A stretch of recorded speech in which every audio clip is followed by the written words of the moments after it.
Hello दोस्तों, my dear student, welcome to again on the new session 2025-26 physics से प्यार bye Sandeep Singh पर स्वागत करता हूँ। कैसे हैं आप लोग?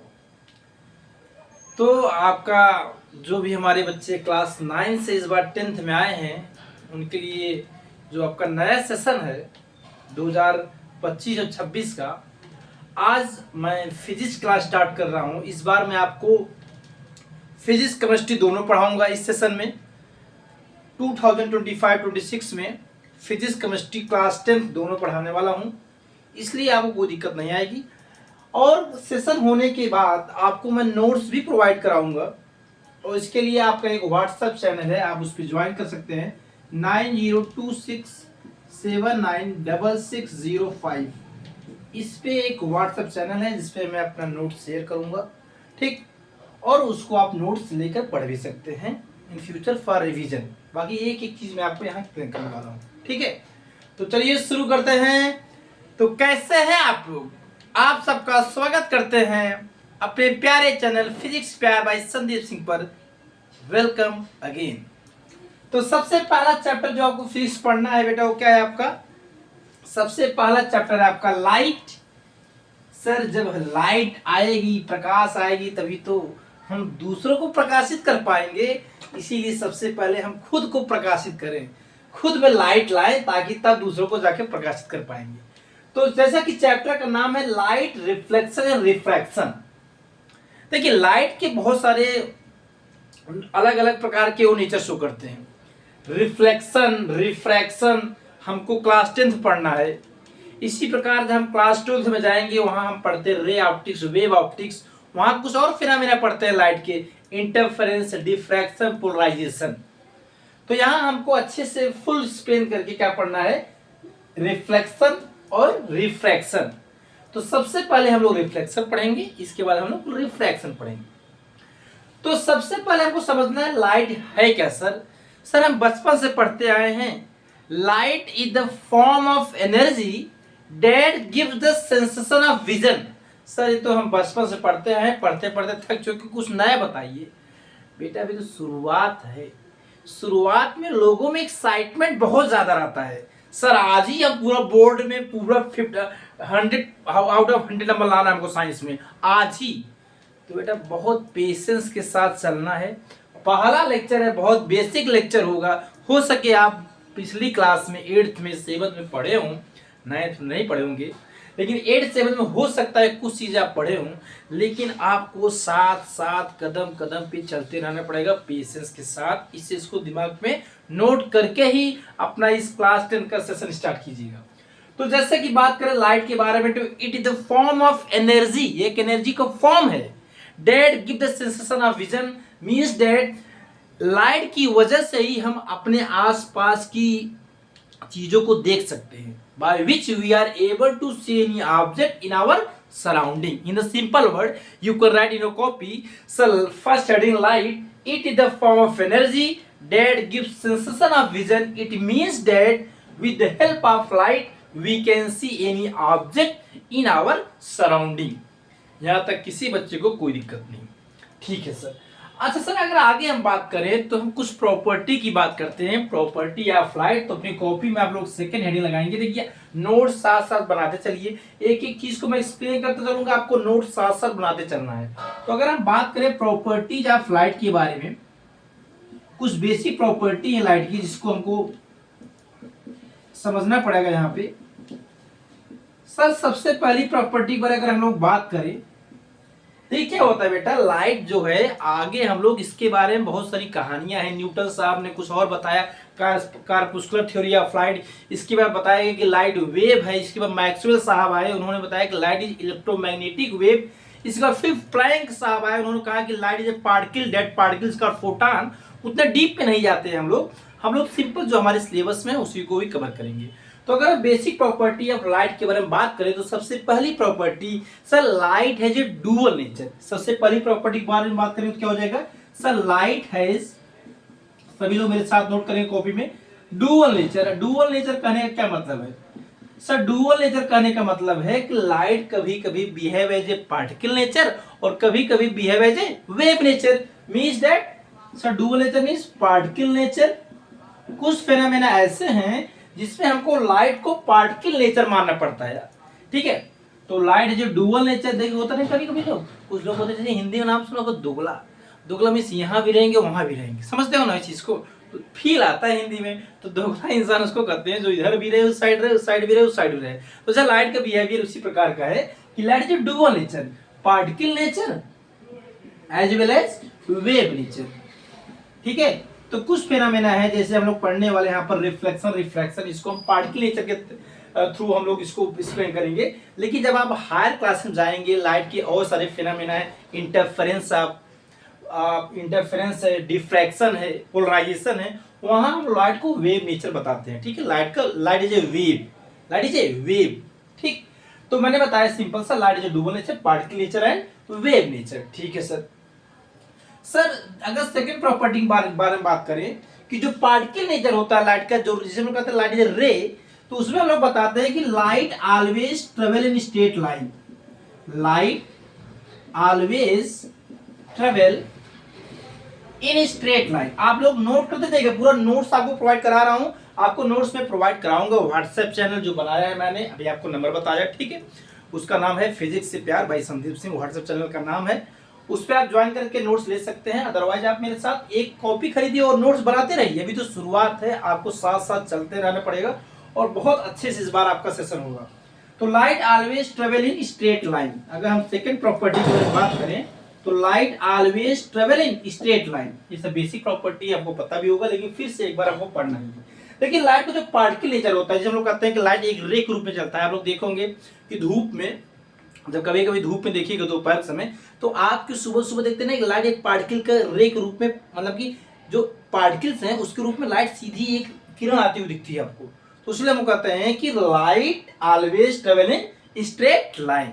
ये कौन बताता है? ये हमको बताता है particle nature. Wave nature straight line नहीं बताता। अब देखिए आपके घर में बल्ब जल रहा है, अगर आपके घर में बल्ब जल रहा है तो क्या स्ट्रेट, केवल स्ट्रेट में रोशनी आ रही है, लाइट आ रहा है?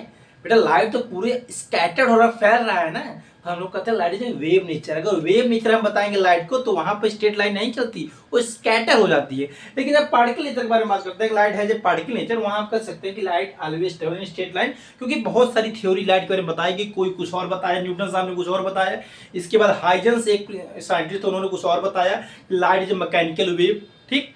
तो हर अलग अलग थ्योरी अलग अलग अपना चीज बताती है। इसके बारे में हम लोग सेकंड बात करें तो सर अगर हम बात करें स्पीड ऑफ लाइट के बारे में, तो speed of light is fastest in air. और कितनी होती है?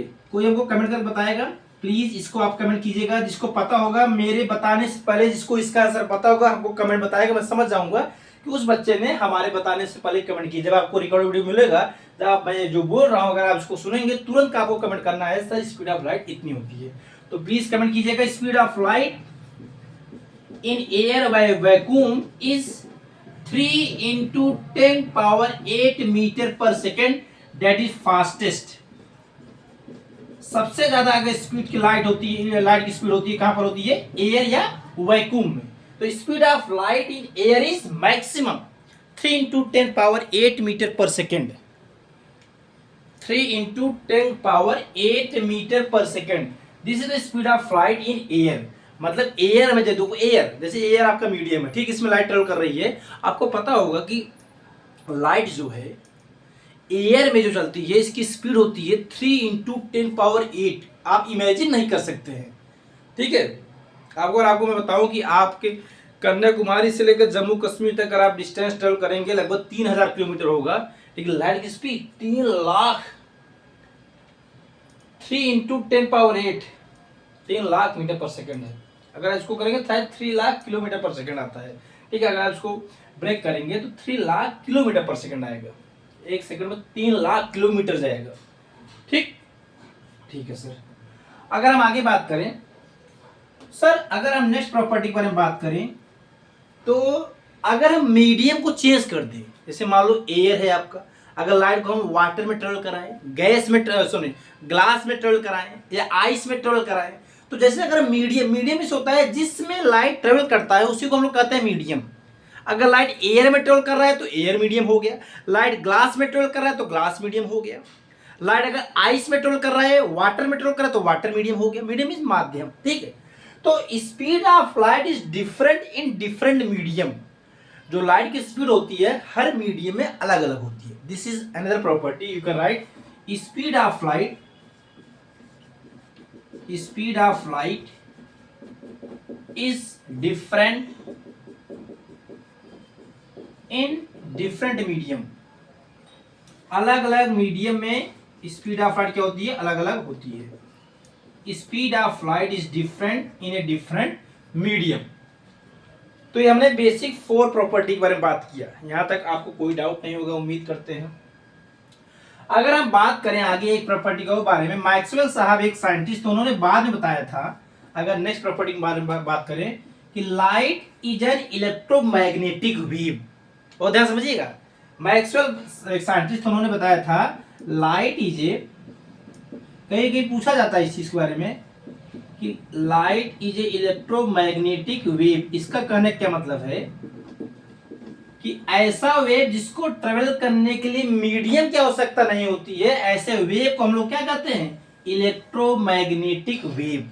The wave which do not require medium for propagation, ऐसा वेव जिसको चलने के लिए मीडियम की आवश्यकता नहीं होती, that is called electromagnetic wave. तो लाइट बेटा वैक्यूम, देखिए स्पेस से लाइट आती है अर्थ तक, तो स्पेस में वैक्यूम में कहाँ, वहां पर कहाँ मीडियम है, वहां तो मीडियम है नहीं, तब भी लाइट आती है। तो इसके मतलब कह सकते हैं कि मीडियम हो तब भी कोई दिक्कत नहीं, अगर मीडियम ना हो तब भी कोई दिक्कत नहीं, लाइट ट्रेवल कर लेगा, क्योंकि light is an electromagnetic wave means which do not required medium for propagation,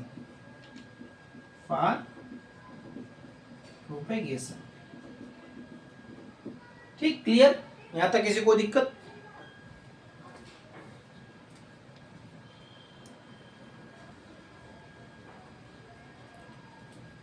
अब हम बात करते हैं रिफ्लेक्शन ऑफ लाइट के बारे में। ठीक, हमारा नेक्स्ट टॉपिक क्या है? अभी तक हमने क्या बात किया, लाइट के बारे में समझो, लाइट क्या होता है और बेसिक प्रॉपर्टी ऑफ लाइट को हमने समझा। अब हम आते हैं अपने मेन टॉपिक पर, रिफ्लेक्शन ऑफ लाइट। देखिए क्या आपको पता होगा कि अगर आपसे हम पूछें कि बताइए अगर हम किसी ऑब्जेक्ट को देख पा रहे हैं तो उसको देखने में क्या चीज हेल्प कर रहा है? क्या ऑब्जेक्ट को देखने की लाइट की आवश्यकता है कि आंख की आवश्यकता है, या दोनों है तब हम देख सकते हैं? बताइए, आप कमेंट करके बताइएगा। लाइट को देखें, सॉरी, अगर हम किसी भी ऑब्जेक्ट को अपने सराउंडिंग में देख पा रहे हैं तो अगर लाइट की सहायता से हम देख पा रहे हैं, या हम अपनी आंखों की सहायता से देख पा रहे हैं, या दोनों की आवश्यकता है? आप कमेंट करके जरूर बताइएगा। सर अगर हम बात करें, अगर मान लीजिए हमारे पास आंख ना होता तब भी हम ऑब्जेक्ट को देख पाते, अगर मान लीजिए हमारे पास आंख होता, लाइट ना होता, अभी अंधेरा हो जाए, क्या आप लोग देख पाते हैं? नहीं देख पाते। तो सर ऐसा क्या होता है जिससे हम किसी भी ऑब्जेक्ट को देख सकते हैं? तो वही हम लोग पढ़ने वाले रिफ्लेक्शन ऑफ लाइट। देखिए बहुत ध्यान समझिएगा इस चीज को, बिल्कुल फील आ जाएगा आपको। जैसे मान लीजिए इस मार्कर को हम देख पा रहे हैं तो कैसे देख पा रहे हैं? देखिए लाइट है हमारे यहाँ, जहां हम पढ़ा रहे हैं लाइट है ना सर, लाइट इस ऑब्जेक्ट से जाके टकराती है और टकरा के हमारी आंखों में आती है लाइट, इसलिए इस ऑब्जेक्ट को हम देख पा रहे हैं। आप नेक्स्ट चैप्टर पढ़ोगे ह्यूमन आई कलरफुल वर्ल्ड, तो हमारी आंखों में जब लाइट जाती है तो इसका इमेज बनता है रेटिना पर। तो we can see any object with the help of reflection of light. Without reflection of light we can not see any object in our surrounding. क्या आप एयर को देख पा रहे हो? नहीं देख पा रहे हो। क्यों? क्योंकि सर लाइट का एयर से रिफ्लेक्शन ही नहीं हो रहा है। भूत को देख पाते हो? भूत प्रेत को देख पाते हो? आत्मा को देख पाते हो? क्यों नहीं देख पाते? सर इसका रहस्य तो आज हम बताएंगे, अपने देसी गुरुजी बताएंगे। क्या? क्योंकि सर भूत आत्मा प्रेत हवा से लाइट के रिफ्लेक्शन नहीं हो पाता है, इसलिए हम उन सब चीजों को देख नहीं पाते। समझ में आया? तो sir reflection of light, due to reflection of light it is possible to see any object in our surrounding. ठीक है सर। अगर हम बात करें रिफ्लेक्शन ऑफ लाइट के बारे में, तो जैसे मान लीजिए बेटा ये आपका एक सरफेस है, दिस इज पॉलिश सरफेस। मान लीजिए पॉलिश एक मैंने देखिए पॉलिश सरफेस है, कुछ नहीं कि सब पॉलिश सरफेस क्या होता है, बट एक सरफेस लिया जिसको हमने एक साइड से क्या पॉलिश कर दिया, शाइनी सरफेस है, एक साइड को हमने बिल्कुल शाइन कर दिया और पीछे से पॉलिश कर दिया, ठीक है, सिल्वर कलर से, किसी भी कलर से, ठीक, ताकि लाइट पार न करे, एक साइड में एक साइड में चली जाए, ठीक है। सर व्हेन रे of light strikes on the polish surface, when रे ऑफ लाइट, बहुत ध्यान समझिए चीजों को, वर्ड पे फोकस कीजिएगा।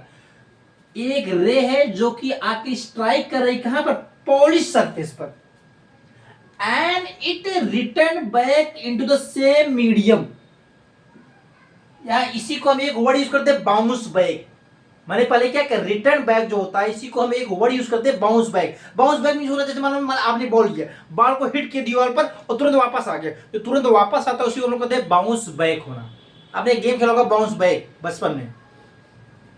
तो जो when a ray of light strikes on any polish surface और any shiny surface and it bounce back into the same medium. देखो ये मान लो ये पहला मीडियम है, दूसरा मीडियम है, तो ये पहला मीडियम है, ये आपका दूसरा मीडियम है, तो जिस मीडियम से आए थे उसी मीडियम में बाउंस बैक हो गई, वापस हो गई, this process is called reflection of light. बहुत ध्यान समझिएगा, अगर कोई आपसे पूछे कि what is reflection of light, तो आप क्या कहेंगे, sir when a ray of light strikes on any polished surface or shiny surface, then it bounce back या it return back into the same medium. This process is called reflection of light. Copy पे note करेंगे एक साथ मेरे साथ, क्या लिखेंगे, sir when, अगर आपसे कोई पूछे what is reflection of light, बहुत ध्यान समझिएगा, when ray of light, when मेरे साथ लिखेंगे आप लोग, when ray of light strikes on any polished surface, when a ray of light strikes on any polished or shiny surface, it bounce back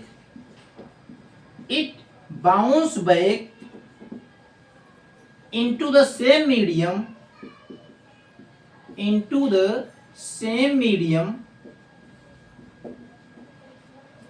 This process is called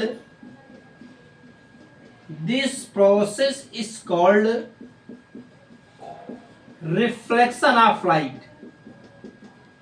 Reflection of light. This process is called reflection of light. When ray of light strikes on any polished surface, it bounces back into the same medium.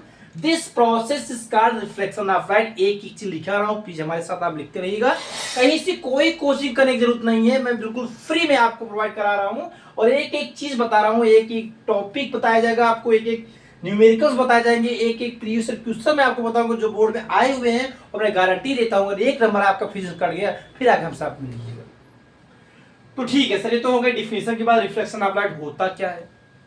अब थोड़ा सा और आगे हम बात करें, sir जो ये इसको मैंने क्या कहा था, इसको मैंने कहा था पॉलिश सरफेस। ये जो सरफेस आपको दिख रहा है पीछे से हमने पॉलिश किया, इसका नाम क्या दिया था, पॉलिश्ड सरफेस, ठीक है सर। सर जो रे ऑफ लाइट आके यहाँ पे स्ट्राइक करती है इसको हम लोग कहते हैं इंसिडेंट, इसका नाम देता हूं AOB। तो जो बेटा ये AO आप देख रहे हो, जो रे ऑफ लाइट आके इस सरफेस पे स्ट्राइक कर रही है, इसको हम लोग कहते हैं इंसिडेंट रे। क्या कहते हैं इसको, इंसिडेंट रे। तो अगर आपको लिखना है तो लिख सकते हैं इंसिडेंट रे क्या, सो द रे of light that strikes on the polish surface, that रे इज कॉल्ड इंसिडेंट रे। और सर बच्चे कहेंगे सर आपने इंसिडेंट रे लिखा है नहीं, अरे भाई बोल तो रहा हूं, लिख लो ना कि द रे of light which strikes on the polish surface, that रे इज कॉल्ड इंसिडेंट रे। ठीक है सर। सर अगर हम बात करें बीओ की, सर द रे of light which bounce back after striking on the polish surface, that रे इज कॉल्ड रिफ्लेक्टेड रे। तो ये ओबी या बीओ कौन सी रे है, this is reflected ray, this is reflected ray. And sir इस दोनों को सेपरेट करने के लिए we just draw a perpendicular line, dotted line. The perpendicular line drawn on the polished surface that perpendicular line is called normal. इसका हम नाम देते हैं n. तो ON क्या हो जाएगा यहाँ बेटा आपका normal. ON will be normal. ध्यान दीजिएगा, नॉर्मल इज नॉट ए रे, it is a perpendicular line drawn on the polished surface. तो ये तो क्लियर हुआ आपका incident ray, reflected ray and normal. Okay. सो एक टर्म होता है point of incidence. Point of incidence, बहुत ध्यान समझिएगा, एक एक टर्म आपको समझा रहा हूं. What is point of incidence? So the point where incident ray and reflected ray and normal meet, that point is called point of incidence. जहां पर इंसिडेंट रे, रिफ्लेक्टेड रे और नॉर्मल. बेटा नॉर्मल ये है, ध्यान दीजिएगा, इसको हम नॉर्मल, ये डॉटेड लाइन को हम नॉर्मल कह रहे हैं. And this is reflected ray, this is reflected ray, this is reflected ray. And जो रे आप आ रही है उसको हमने क्या कहा? उसको हमने कहा इंसिडेंट. ठीक है सर, यहां तक कोई दिक्कत? अगर यहां तक कोई दिक्कत हो आप बता सकते हैं हमको. ओके. अच्छा, अगर हम आगे बात करें और टर्म के बारे में बात करें सर, अगर इस डिफिनेशन को हम यहां से रब कर सकते हैं, आपने नोट कर लिया होगा.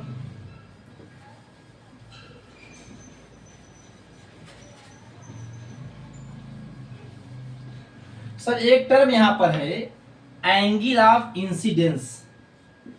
Angle of incidence, angle of incidence. So the angle between incident ray and normal is called angle of incidence, जिसको हम एंगल आई से ऐसे डिनोट करते हैं. ठीक. द एंगल बिटवीन ध्यान समझिएगा, angle between incident ray and normal is called angle of incidence. बेटा इस सरफेस के और इंसिडेंट रे के बीच को एंगल ऑफ इंसिडेंस नहीं कहते. किसको कहते हैं सर? इंसिडेंट रे और नॉर्मल के बीच जो आपका एंगल बनता है उसको हम लोग कहते हैं एंगल ऑफ इंसिडेंस. ठीक है सर. एक टर्म और आपका है angle of reflection. Angle of reflection, अगर हम बात करें एंगल ऑफ रिफ्लेक्शन की तो क्या कहेंगे sir? Angle between reflected ray and normal is called angle of reflection. अगर हम बात करें एंगल ऑफ रिफ्लेक्शन की तो एंगल आर से डिनोट करते हैं. That is angle between reflected ray and normal is called angle of reflection. और एक चीज बता दें, ये तो आपको बोर्ड का तो तैयारी होगी ही, इसके अलावा अगर आप 10th में कोई भी एग्जाम देते हैं जो कि कंपटीशन लेवल का, जैसे ओलंपियाड का एग्जाम हो गया, कोई भी एग्जाम देते हैं, गारंटी देता हूं आप क्वालिफाई करके रहेंगे. क्योंकि मैं बोर्ड तो पढ़ाता हूं, लेकिन मैं आपका फाउंडेशन इतना मजबूत बनाऊंगा कि आप जब 11th 12th में जाएंगे तो याद करेंगे सर ने तो वहीं वो IIT और नीट क्वेश्चन हम थोड़ा थोड़ा सॉल्व करने लगे हैं. तो इतना भरोसा आपको साथ, इतना भरोसा करके चलना होगा मेरे साथ. ठीक है. तो यहां तक क्लियर हो गया सबको? Incident ray, reflected ray, normal, angle of incidence, angle of reflection. यहां तक सभी को, किसी को दिक्कत हो आप बता सकते हैं. देखो लेक्चर जब हो जाएगा तो आप जब वीडियो देखेंगे रिकॉर्डेड, तो आपको जो कुछ भी आपको समस्या आएगी, प्लीज आपने समस्या को कमेंट में जरूर रखेंगे. अगले लेक्चर में उस समस्या को दूर कर दिया जाएगा. और कुछ दिनों बाद ये आपका जो व्हाइट बोर्ड पर लेक्चर चल रहा है, मैं इसको डिजिटल बोर्ड पर भी पढ़ाऊंगा. और जब डिजिटल बोर्ड मिल जाएंगे उनको, वहां हम लाइव लेक्चर लेंगे. ओके. चलिए, अगर हम लोग बात करें आगे, इसके बाद इस आगे हम बात करें तो हम लोग बात करेंगे laws of reflection of light. इसके बारे में बात करेंगे, laws of reflection of light. यहां तक आप एक एक चीज नोट कर लिए होंगे. देखो जो जी मैं बना रहा हूं पूरा डायग्राम आपको बनाना है मेरे साथ. ठीक है, ये डायग्राम आपको बनाना है और एक एक चीज को नोट करते चलना है.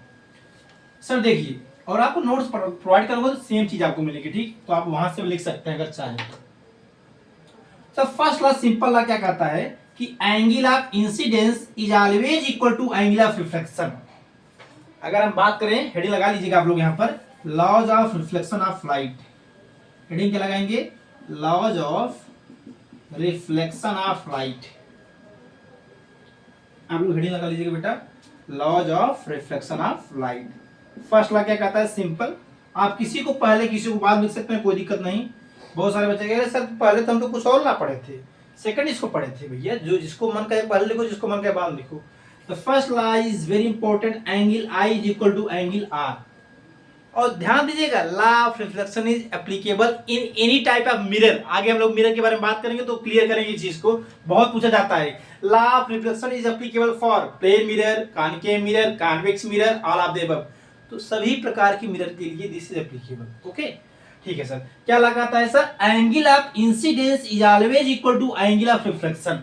अगर एंगल ऑफ इंसिडेंस 45 डिग्री है तो एंगल ऑफ रिफ्लेक्शन भी 45 डिग्री होगा। Laws of reflection of light क्या कहता है कि angle of incidence is always equal to angle of reflection.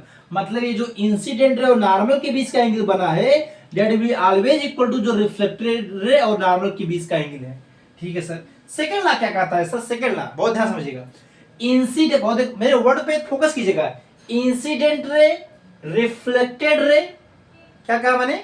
Incident ray, reflected ray and normal at the point of incidence all, मतलब all means तीनों, लाई in the same plane. मतलब तीनों एक plane में लाई करते हैं। समझ में आया? तीनों एक प्लेन में रहेंगे हमेशा। जैसे इस, बताइए अगर मैं आपसे पूछूं कमेंट में बताइएगा, जवाब देखते हैं कौन सबसे पहले देगा। आंसर बताने के पहले ही आपको जवाब देना है, जब वीडियो रिकॉर्डिंग मिल जाएगा तब। अगर हम कहें बताओ इंसिडेंट रे, रिफ्लेक्टेड रे और नॉर्मल जो एक सेम प्लेन लाई करते हैं, उस प्लेन का नाम क्या है? किस प्लेन में है उस प्लेन का नाम बता दो। Sir plane of white board में तीनों लाई कर रहे हैं।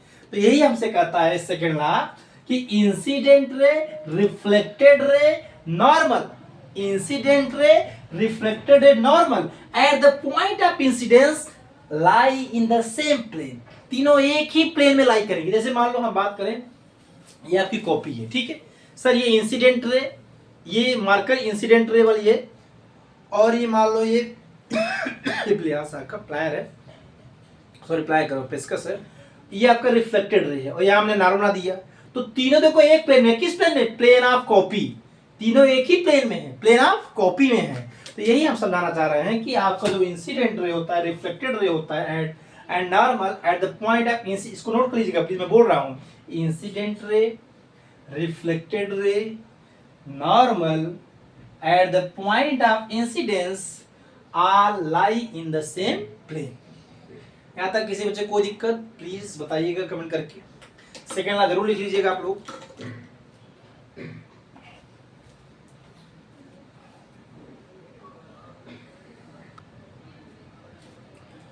देखिए आपके सामने एक सवाल हमने लिखा है, बहुत ध्यान से देखिएगा।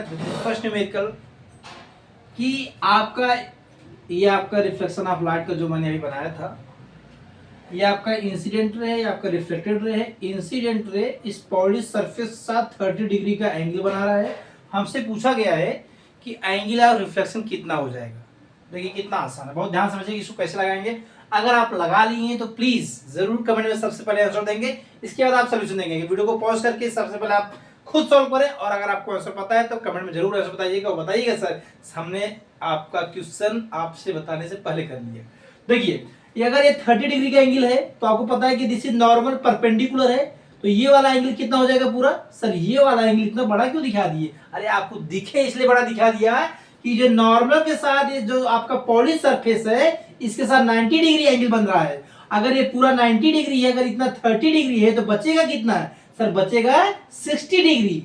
अरे सर अगर एंगल ऑफ इंसिडेंस 60 डिग्री है तो एंगल ऑफ रिफ्लेक्शन कितना हो जाएगा? सर 60 डिग्री होगा, क्योंकि मैंने अभी हम पढ़ कर आए हैं कि angle of incidence is always equal to angle of reflection. तो ऐसे क्वेश्चन आपके बनते हैं एग्जाम में, कंपटीशन में बन जाते हैं, तो बहुत ध्यान देना आपको, ठीक है। यहाँ तक किसी बच्चे को कोई दिक्कत नहीं होना चाहिए। चलिए अगर हम आगे बात करें, एक आपका टॉपिक है जो कि थोड़ा सा आपके सिलेबस में नहीं है लेकिन आपको पता होना चाहिए। This is the syllabus, competition exam में लेकिन पूछा जाता है, इसलिए हम कंपटीशन को साथ में लेक्चर रहे, इसलिए हम आपको इसका टॉपिक पढ़ाएंगे। एक टॉपिक आपका आता है एंगल ऑफ डेविएशन। क्या आता है? एंगल ऑफ डेविएशन, ठीक। This is not in your syllabus, this is extra topic, मैं यहाँ लिख दे रहा हूं, आपको पढ़ना है जरूर पढ़िएगा, ठीक। Extra topic means for competition.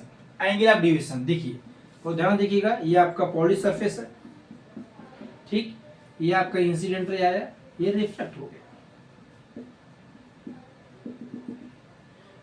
Angle I, angle are. ठीक है सर। अगर मान लीजिए, बहुत ध्यान समझिएगा चीजों को, अगर मान लीजिए ये इंसिडेंट जो आगे इस पे स्ट्राइक करे रिफ्लेक्ट ना होता, सीधा बिल्कुल ऐसे चला जाता। ध्यान समझिएगा, अगर जो ये इंसिडेंट रे आ रही इस पे स्ट्राइक कर रही है, जो रे ऑफ लाइट आके यहाँ स्ट्राइक कर रही है, ये बाउंस बैक ना होता, बिल्कुल सीधा चला जाता, तो हम कहते सर अगर ये सीधा चला जाता तो ये यहां से जितना डेविएट हुआ है that is called angle of deviation, जिसको हम डेल से दिखाते हैं। किसे कहते हैं? डेल से। This is the symbol of angle of deviation. गोले में नहीं रखना है, सिंपल ऐसे रखना है। ठीक है, this symbol of angle of deviation, इसको लोग कहते हैं डेल। ठीक, तो सर एंगल ऑफ डेविएशन मतलब सर जो इंसिडेंट रे आई यहां पर ये स्ट्राइक अगर ना करती, बिल्कुल सीधा चली जाती, तो अगर स्ट्राइक की तो कितना यहां से डेविएट हुई, मतलब ये अगर सीधा जाती तो रिफ्लेक्टेड रे कितना डेविएट हुई, that angle is called angle of deviation. अगर इसकी वैल्यू निकालोगे, बहुत ध्यान समझिएगा सर, ये आपको दिख रहा है ये स्ट्रेट लाइन, पूरी ये स्ट्रेट लाइन है ना सर, ये पूरा स्ट्रेट लाइन है, और सर आपको पता है कि स्ट्रेट लाइन पूरा कितना एंगल बनता है? 180 डिग्री। अगर ये पूरा 180 डिग्री हो गया, अगर 180 में से हम I प्लस आर घटा दें तो हमको डेल मिल जाएगा ना। समझिएगा चीज को, अगर हमको डेल पता करना है तो क्या करेंगे? 180 degree minus I plus R. फिर समझिएगा आप लोग, सर अगर हमको एंगल ऑफ डेविएशन निकालना है तो अगर हम ये पूरा स्ट्रेट लाइन है और स्ट्रेट लाइन 180 डिग्री एंगल बनाता है, अगर 180 में से I प्लस आर हम घटा देंगे तो हमको मिल जाएगा एंगल ऑफ डेविएशन। और हम जानते हैं सर I और R दोनों इक्वल होते हैं, तो यहां हम लिख सकते हैं del is equal to 180 minus I plus I. क्यों? क्योंकि I is equal to R, तो यहां क्या हो जाएगा? 180 माइनस 2I, या अगर हम यहाँ R प्लस आर लिखना चाहते हैं तो डेल बराबर हो जाएगा 180 डिग्री माइनस 2R। ये भी सवाल पूछा जाता है, अगर आप पढ़े रहेंगे तभी आप कर पाएंगे इसको। ठीक है, दिस इज द एक्स्ट्रा का टॉपिक जो कि आप में नहीं है, एनसीईआरटी में नहीं है, लेकिन आपको पता होना चाहिए कि हम लोग एंगल ऑफ डेविएशन कैसे निकालते हैं। ठीक है, तो चलिए लास्ट में आपको मैं एक होमवर्क देता हूं, और मैं जरूर देखूंगा किस बच्चे ने होमवर्क किया है और उनका आंसर कमेंट बॉक्स में आया है। अगर आप पूरा लेक्चर अटेंड किए होंगे इसका मतलब आपने होमवर्क किया है, तो दिस इज योर होमवर्क। बहुत ध्यान से देखिएगा आपको होमवर्क क्या है, और जो उम्मीद करेंगे बच्चे इसका आंसर जरूर देंगे। ठीक, चलिए तो आपका होमवर्क क्या रहेगा आज की क्लास का होमवर्क? ये आपका एक पॉलिश सरफेस है और एक पॉलिश सरफेस आपका ये है। ठीक है, ठीक है सर, यहाँ पर कोई एक इंसिडेंट रे आई, यहाँ से रिफ्लेक्ट होकर इस पे गई, टकरा गई, और टकराने के बाद ऐसे वापस गई। दिस ये नॉर्मल इसका हो गया, ये इसका नॉर्मल हो गया। मान लो A B C D, और मैं आपसे कहता हूँ ये वाला एंगल आपका जो है this is 30 degree, this is 30 degree, और इस एंगल का नाम हमने R डैश रखा है। तो आपको फाइंड करना है find value of R dash. इसका सोल्यूशन मैं आपको नेक्स्ट वीडियो में लेक्चर सेकंड में आपको बताऊंगा। Find value of R dash मैं देखता हूं सबसे पहले कौन बच्चा कमेंट में आंसर देता है। It's for your homework. ठीक, तो थैंक यू सो मच। उम्मीद करते होंगे ये लेक्चर आपको पसंद आया होगा। नेक्स्ट लेक्चर के लिए आपको वेट करना होगा। कल आपका नेक्स्ट लेक्चर आपको रात 8 बजे मिल जाया करेगा। आपको लेक्चर क्लास 10 के जो बच्चे हैं आपका लेक्चर रात 8 बजे तक आ जाएगा। 8 से 9 के बीच में आपका लेक्चर आ जाया करेगा। ठीक है, thank you so much. Enjoy करिए, मस्त रहिए, खुश रहिए और खूब पढ़ते रहिए। Thank you.